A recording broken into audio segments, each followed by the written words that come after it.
Primeira carta aos Tessalonicenses, capítulo 1. Paulo, Silvano e Timóteo, à igreja dos Tessalonicenses, em Deus Pai e no Senhor Jesus Cristo.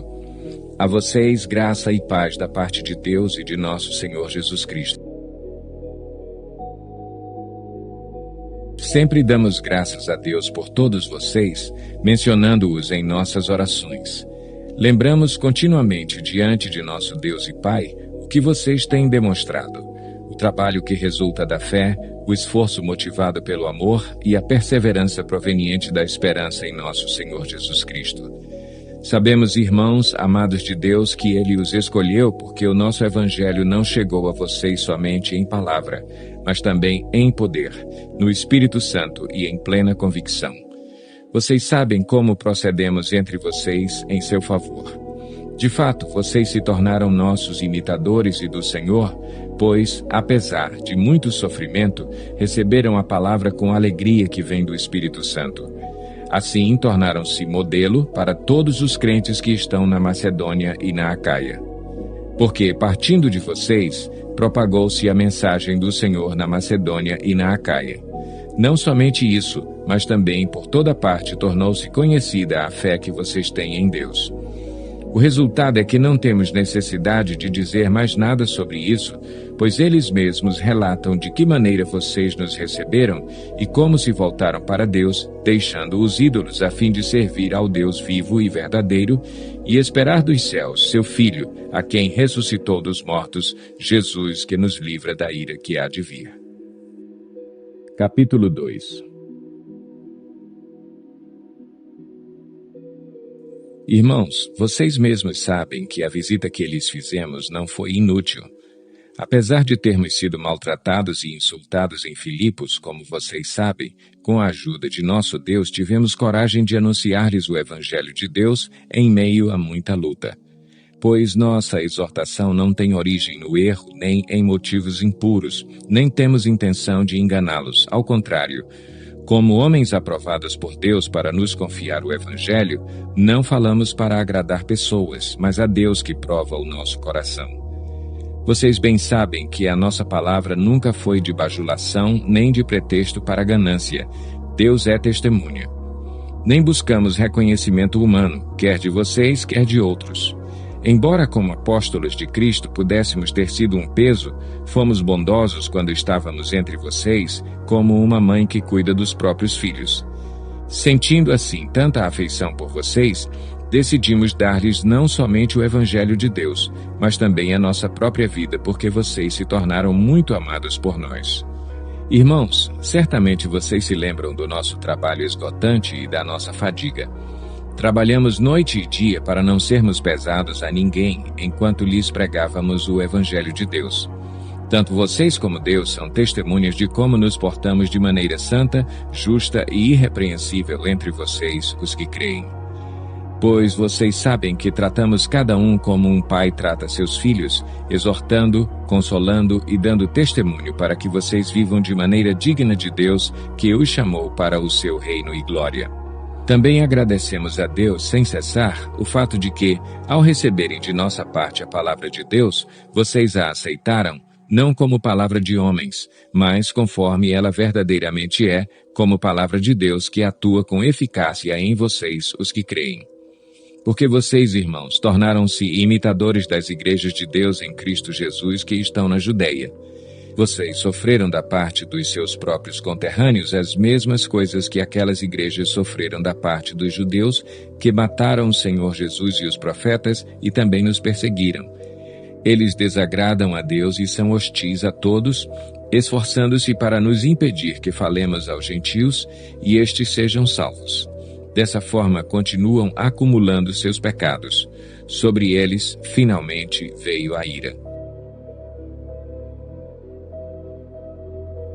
Nós, porém, irmãos, privados da companhia de vocês por breve tempo, em pessoa, mas não no coração, esforçamo-nos ainda mais para vê-los pessoalmente pela saudade que temos de vocês.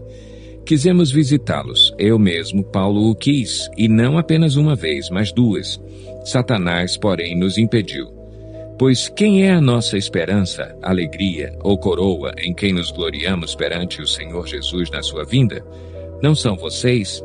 De fato, vocês são a nossa glória e a nossa alegria. Capítulo 3.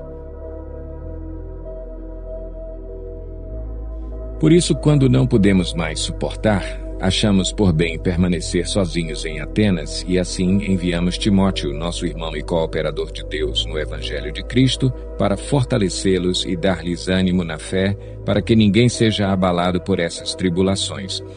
Vocês sabem muito bem que fomos designados para isso. Quando estávamos com vocês, já lhes dizíamos que seríamos perseguidos, o que realmente aconteceu, como vocês sabem. Por essa razão, não suportando mais, enviei Timóteo para saber a respeito da fé que vocês têm, a fim de que o tentador não os seduzisse, tornando inútil o nosso esforço. Agora, porém, Timóteo acaba de chegar da parte de vocês, dando-nos boas notícias a respeito da fé e do amor que vocês têm. Ele nos falou que vocês sempre guardam boas recordações de nós, desejando ver-nos, assim como nós queremos vê-los. Por isso, irmãos, em toda a nossa necessidade e tribulação, ficamos animados quando soubemos da sua fé, pois agora vivemos, visto que vocês estão firmes no Senhor. Como podemos ser suficientemente gratos a Deus por vocês, por toda a alegria que temos diante dele por causa de vocês? Noite e dia insistimos em orar para que possamos vê-los pessoalmente e suprir o que falta à sua fé. Que o próprio Deus, nosso Pai e nosso Senhor Jesus preparem o nosso caminho até vocês. Que o Senhor faça crescer e transbordar o amor que vocês têm uns para com os outros e para com todos, a exemplo do nosso amor por vocês. Que Ele fortaleça o coração de vocês para serem irrepreensíveis em santidade diante de nosso Deus e Pai, na vinda de nosso Senhor Jesus com todos os seus santos. Capítulo 4. Quanto ao mais, irmãos, já os instruímos acerca de como viver a fim de agradar a Deus e, de fato, assim vocês estão procedendo. Agora lhes pedimos e exortamos no Senhor Jesus que cresçam nisso cada vez mais, pois vocês conhecem os mandamentos que lhes demos pela autoridade do Senhor Jesus. A vontade de Deus é que vocês sejam santificados. Abstenham-se da imoralidade sexual. Cada um saiba controlar o seu próprio corpo de maneira santa e honrosa, não dominado pela paixão de desejos desenfreados como os pagãos que desconhecem a Deus. Neste assunto, ninguém prejudique seu irmão, nem dele se aproveite.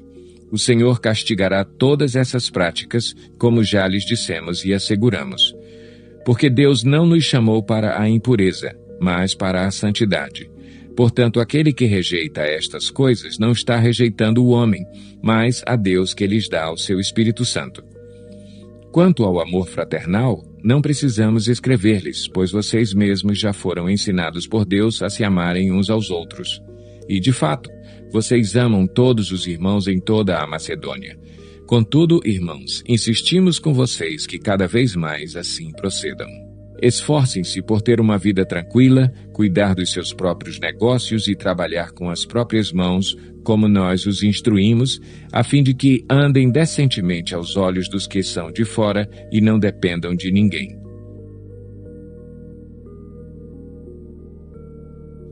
Irmãos, não queremos que vocês sejam ignorantes quanto aos que dormem, para que não se entristeçam como os outros que não têm esperança. Se cremos que Jesus morreu e ressurgiu, cremos também que Deus trará mediante Jesus e com ele aqueles que nele dormiram. Dizemos a vocês, pela palavra do Senhor, que nós, os que estivermos vivos, os que ficarmos até a vinda do Senhor, certamente não precederemos os que dormem. Pois, dada a ordem, com a voz do arcanjo e o ressoar da trombeta de Deus, o próprio Senhor descerá dos céus e os mortos em Cristo ressuscitarão primeiro. Depois, nós, os que estivermos vivos, seremos arrebatados com eles nas nuvens para o encontro com o Senhor nos ares. E assim estaremos com o Senhor para sempre. Consolem-se uns aos outros com essas palavras. Capítulo 5.